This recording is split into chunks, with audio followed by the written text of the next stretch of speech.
हर हर महादेव।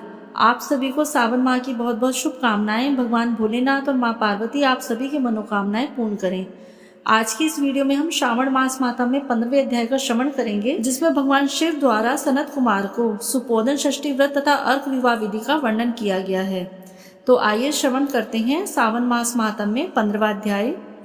सनत कुमार बोले, हे देवेश, मैंने नागों का यह आश्चर्यजनक पंचमी व्रत सुन लिया। अब आप मुझे बताएं कि षष्ठी तिथि में कौन सा व्रत होता है और उसकी विधि क्या है। ईश्वर बोले, हे विपेंद्र, श्रावण मास के शुक्ल पक्ष में षष्ठी तिथि को महामृत्यु का नाश करने वाले सुपोदन नामक शुभ व्रत को करना चाहिए। शिवालय में या घर में ही प्रयत्न पूर्वक शिव का पूजन करके सुपोदन का नैवेद्य उन्हें विधि पूर्वक अर्पण करना चाहिए। इस व्रत के साधन में आम्र का लवण मिलाकर शाक और अनेक पदार्थों के नैवेद्य अर्पित करें। साथ ही ब्राह्मण को वायन प्रदान करें। जो इस विधि से व्रत करता है उसे अनंत पुण्य मिलता है। इस प्रकरण में एक प्राचीन कहानी प्रचलित है, जो इस प्रकार है। प्राचीन समय में रोहित नाम का एक राजा था। काफी समय बीतने के बाद भी उसे पुत्र रत्न की प्राप्ति नहीं हुई। तब पुत्र की अभिलाषा से उस राजा ने अत्यंत कठोर तप किया। ब्रह्मा जी ने राजा से कहा, तुम्हारे प्रारब्ध में पुत्र नहीं है। तब भी पुत्र की लालसा में वह राजा अपनी तपस्या से जरा सा भी विचलित नहीं हुआ। इसके बाद राजा तपस्या करते करते संकटग्रस्त हो गए। तब ब्रह्मा जी पुनः प्रकट हुए और कहने लगे, मैंने आपको पुत्र का वर तो दे दिया है, लेकिन आपका यह पुत्र अल्पायु होगा। तब राजा तथा उसकी पत्नी ने विचार किया कि इससे रानी का बांझपन तो दूर हो जाएगा, संतानहीनता की निंदा नहीं होगी। कुछ समय बीतने के बाद ब्रह्मा जी के वरदान से उन्हें पुत्र की प्राप्ति हुई। राजा ने विधि पूर्वक उसके जात कर्म आदि सभी संस्कार किए। दक्षिणा नाम वाली उस रानी व राजा ने अपने पुत्र का नाम शिवदत्त रखा। उचित समय आने पर भयभीत चित्त वाले राजा ने पुत्र का यज्ञोपवीत संस्कार किया, किंतु राजा ने उसकी मृत्यु के भय से उसका विवाह नहीं किया। तदंतर 16वें साल में उनका पुत्र शिवदत्त मृत्यु को प्राप्त हो गया। तब ब्रह्मचारी की मृत्यु का स्मरण करते हुए राजा को बहुत चिंता होने लगी कि जिन लोगों के कुल में कोई ब्रह्मचारी मर जाए तब उनका कुल खत्म हो जाता है और वह ब्रह्मचारी भी दुर्गति में पड़ जाता है। सनत कुमार बोले, हे देवदेव, हे जगन्नाथ, इसके दोष निवारण का उपाय है या नहीं? यदि उपाय है तो अभी बताएं, जिससे दोष की शांति हो सके। ईश्वर बोले, यदि कोई स्नातक या ब्रह्मचारी मर जाए तो अर्क विधि से उसका विवाह कर देना चाहिए। इसके बाद उन दोनों ब्रह्मचारी तथा आग को परस्पर संयुक्त कर देना चाहिए। अब अर्क विवाह की विधि कहते हैं, मृतक का गोत्र नाम आदि लेकर देशकाल का उच्चारण करते कहें कि मैं मृत ब्रह्मचारी के दोष निवारण हेतु वैसर्गिक व्रत करता हूँ। सर्वप्रथम सुवर्ण से अभ्युदिक करके अग्नि स्थापन कर आघार होम करके चारों व्याहृतियों ओम भू, ओम भुवः, ओम स्वः, ओम महा से हवन करना चाहिए। इसके बाद व्रत अनुष्ठान के उत्तम फल के निमित्त व्रतपति अग्नि के संपादनार्थ विश्व देवों के लिए घृत की आहुति डाले। उसके बाद सृष्टिकृत होम करके अवशिष्ट होम संपन्न करे। पुनः देश काल का उच्चारण करके इस प्रकार बोले, मैं अर्क विवाह करूंगा। उसके बाद सुवर्ण से अभ्युदिक करते करके अर्क शाखा तथा मृतक की देह को तेल तथा हल्दी से लिप्त करके पीले सूत से वेष्टित करें और पीले रंग के 2 वस्त्रों से उन्हें ढक दे। इसके बाद अग्नि स्थापन करें और विवाह विधि में प्रयुक्त योजक नामक अग्नि में आघार होम करें। वे अग्नि के लिए आज्य होम करें। उसके बाद चाहु व्याहृतियों से ओम भू, ओम भुवः, ओम स्वः, ओम महा बृहस्पति तथा कामदेव के लिए आहुति प्रदान करें।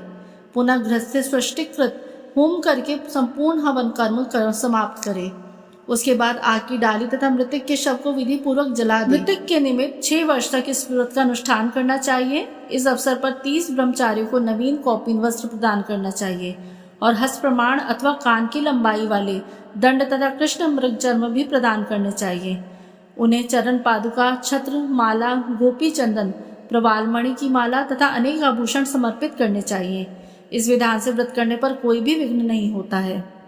ईश्वर बोले, ब्राह्मणों से यह सुनकर राजा ने मन में विचार किया कि यह अर्क विवाह तो मुझे गौण प्रतीत होता है, मुख्य नहीं, क्योंकि कोई भी व्यक्ति मरे हुए को अपनी कन्या नहीं देता है। मैं राजा हूँ, अतः मैं उस व्यक्ति को अनेक रत्न तथा धन दूंगा जो कोई भी इसकी वधू के रूप में अपनी कन्या प्रदान करेगा। उस नगर में एक ब्राह्मण था। उस समय वह किसी दूसरे नगर में गया हुआ था। उसकी एक सुंदर पुत्री थी जिसकी माता की मृत्यु पहले ही हो चुकी थी। ब्राह्मण की दूसरी पत्नी भी थी जो ब्राह्मण की पुत्री के प्रति बुरे विचार रखती थी तथा दुष्ट मन वाली थी। कन्या 10 वर्ष की तथा दीन थी और अपनी सौतेली माता के अधीन थी। अतः सौतेली माता ने द्वेष तथा अत्यधिक धन के लालच में 1 लाख मुद्रा लेकर उस कन्या को मृतक राजकुमार के लिए दे दिया। कन्या को लेकर राजा के लोग नदी के तट पर शमशान भूमि में राजकुमार के पास ले गए और शव के साथ उसका विवाह कर दिया। इसके बाद विधान पूर्वक शव के साथ कन्या का योग करके जब वे जलाने की तैयारी करने लगे तब उस कन्या ने पूछा, हे सज्जनों, आप लोग यह क्या कर रहे हैं? तब वे सभी दुखी मन से कहने लगे कि हम लोग तुम्हारे इस पति को जला रहे हैं। इस पर भयभीत होकर बाल स्वभाव के कारण रोती हुई उस कन्या ने कहा, आप लोग मेरे पति को क्यों जला रहे हो? मैं जलाने नहीं दूंगी। आप लोग सभी यहाँ से चले जाइए, मैं अकेली ही यहाँ बैठी रहूंगी और जब ये उठेंगे मैं तब अपने पतिदेव के साथ चली जाऊंगी। उसका हट देखकर दया के कारण दीन चित्त वाले कुछ भाग्यवादी वृद्धजन कहने लगे, अहो, होनहार भी क्या होता है, इसे कोई भी नहीं जान सकता। दीनों की रक्षा करने वाले तथा कृपालु भगवान ना जाने क्या करेंगे। सौत की पुत्री का भाव रखने के कारण सौतेली माता ने इसे कन्या को बेचा है, अतः संभव है कि भगवान इसके रक्षक हो जाएं। अतः हम लोग इस कन्या को व इस शव को नहीं चला सकते, तो हमें यहाँ से चले जाना चाहिए। परस्पर ऐसा निश्चय करके वे सब अपने नगर को चले गए। बाल स्वभाव के कारण यह सब क्या है, इसे ना जानते हुए भय से व्याकुल वह कन्या एकमात्र शिव तथा पार्वती का स्मरण करती रही। उस कन्या के स्मरण करने से सब कुछ जानने वाले तथा दया से पूर्ण हृदय वाले शिव पार्वती शीघ्र ही वहां प्रकट हो गए। नंदी पर विराजमान उन तेज निधान शिव पार्वती को देखकर उन देवों को ना जानती हुई भी उस कन्या ने पृथ्वी पर दंड की भांति पड़कर प्रणाम किया। तब उसे आश्वासन प्राप्त हुआ कि पति से तुम्हारे मिलने का समय अब आ गया है। तब कन्या ने, मेरे पति अब जीवित नहीं होंगे, उसके बाल भाव से प्रसन्न तथा दया से परिपूर्ण शिव पार्वती ने कहा कि तुम्हारी माता ने सुपोदन नामक व्रत किया था।